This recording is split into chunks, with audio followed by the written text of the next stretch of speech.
Hello and welcome back to Game Start. I'm your host Bardic Knowledge, and I figured out which one it is. It's this book.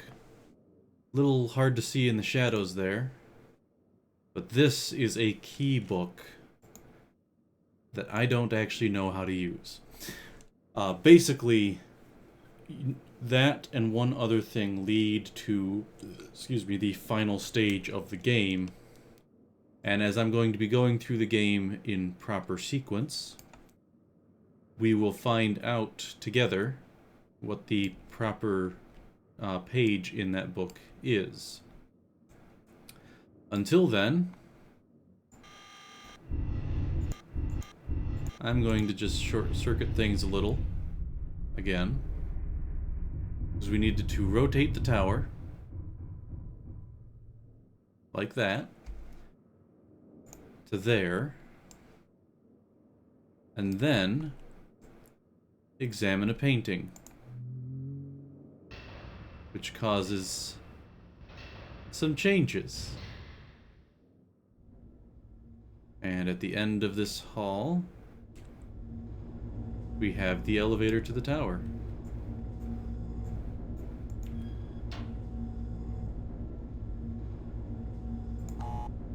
Oop, gotta close the door first.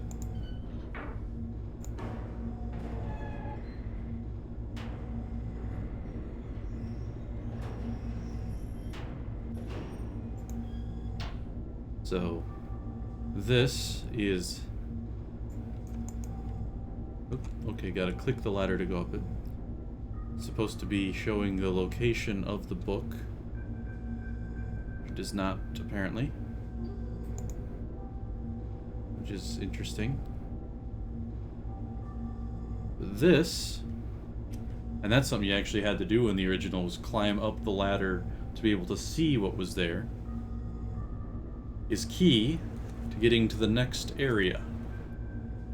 So, you know what, I'm not going to use my personal journal, or not journal, but notepad. I'm going to use this one that I keep in the big book,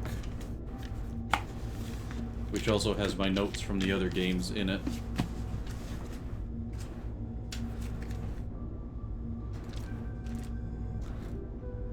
I once lent it to my niece, who has a few notes in here from when she was trying to play the game. I'll leave those intact and write this down. 24221. And fortunately for everyone, I know what to do with that information. I know a friend of mine had a lot of trouble with this game because it's all about figuring it out on your own. Meanwhile, when I was playing this as a kid, I actually had walkthroughs. So I kinda cheated.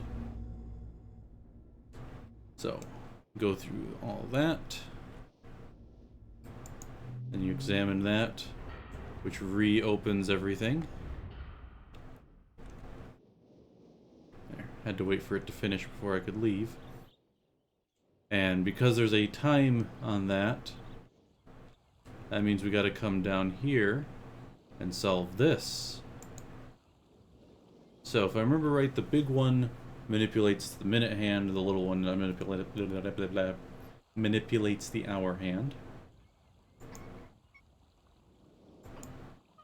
And so we need to get it to the time. Oops, I went too far. That was shown in the tower. Oop. And that opens up a pathway.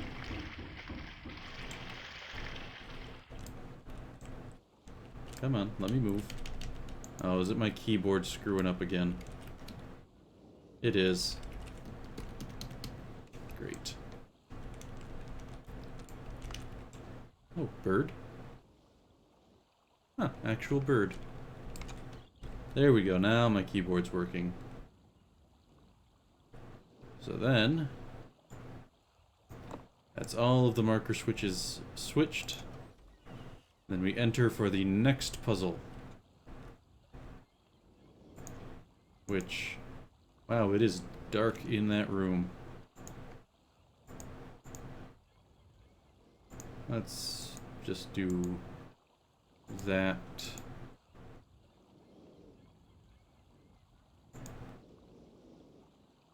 So I need better light. Oh, wait, is there actually... Oh, hey! And you can switch it on and off with F. That's handy. Okay, so this needs to read 221. And going that way moves those bottom two. Apparently can't go the other way there. That one moves the top two, and you have until this hits the bottom to get it right.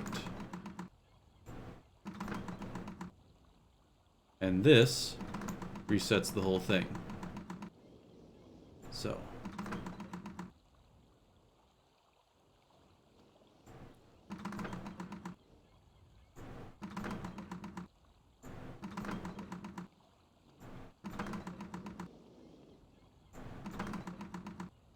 Nope.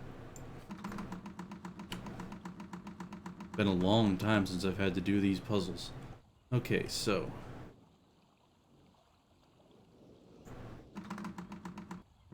Oh, I forgot that you could do that if you held the switch down. It would only rotate the middle one.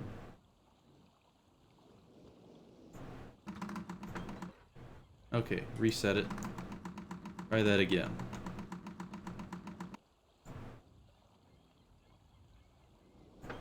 That's what I need to do.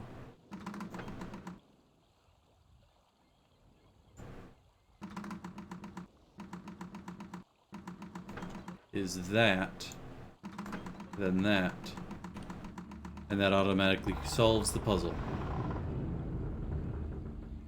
And that gear opening is symbolic. I just turned my head while turning the in-game head. Now, that is one of the interesting things. This water, very shallow. I could walk through that no problem. I didn't need to solve a puzzle to get to that door, though an excuse could possibly be made of that door being locked until you solve the puzzle. So that gear opening at the base there was this gear opening. But before I do anything with that linking book, we're going to read up on it.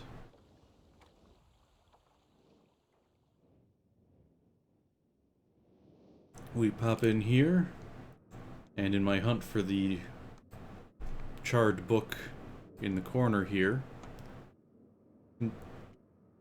there we go. Yeah, it doesn't look anything different, or anything like the, like it's important at all. But this book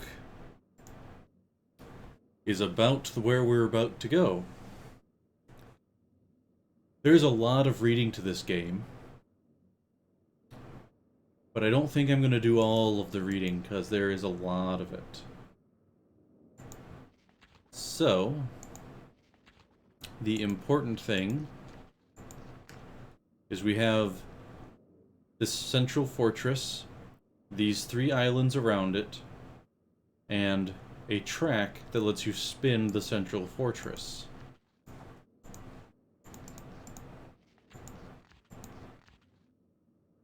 And this is to do with the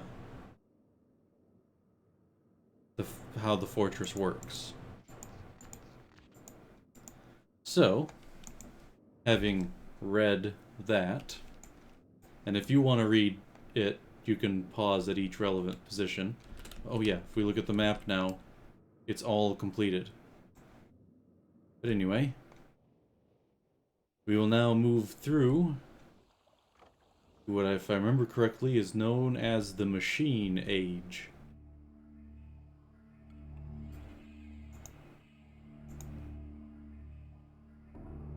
So it has its own animation.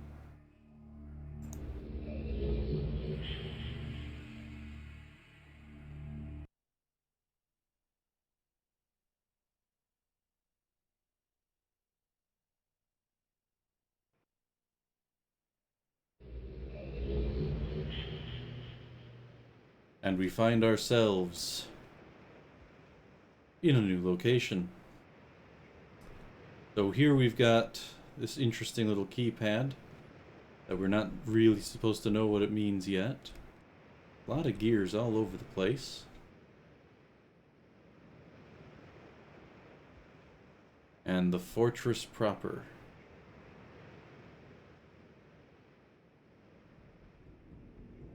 Yep, there's the music. So if we head down this way, got a kind of torture chamber looking place with weaponry and that, and oh, look, a little secret. A dangerous secret.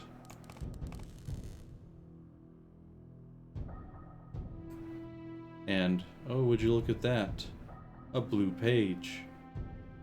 I might go about doing all of the pages at some point.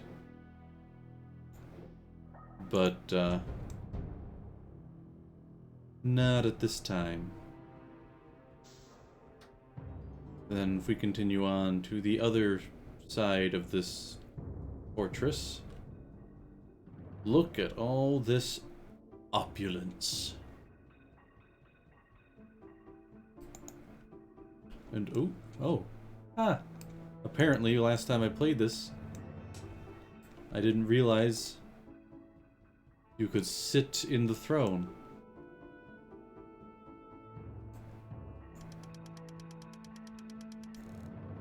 Little clockwork bird. A little chessboardy thing.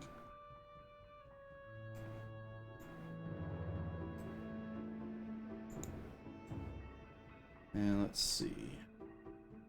Because I know it's got to be here somewhere. Aha.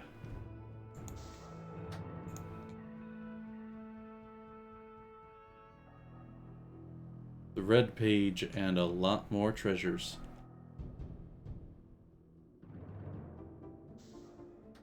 But the important thing in this fortress is actually in the red room. Okay, good. That being my it's 4 o'clock time to get ready for bed alarm, because that's also when I brush my teeth. You didn't need to know that, but I said it anyway. Oh, it's like the visual's a little choppy on the recording. That's a little annoying.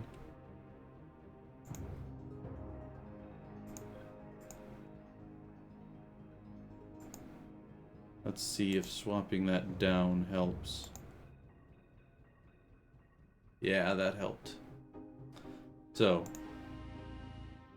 the Fortress Rotation Simulator. This teaches you how to use the machinery of the machine age. So that does nothing on its own, but if you pull up the right one,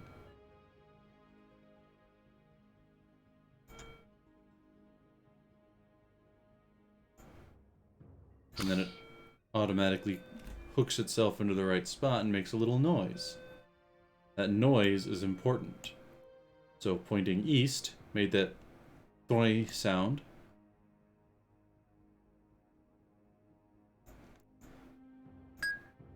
North is a doink. West, that's a spr sound. And then back to south is a tunk. So that is important. And now is the end of the episode. And I will end it there. So, time for me to be getting ready for bed. And I'll continue this next time. So, till the next live well.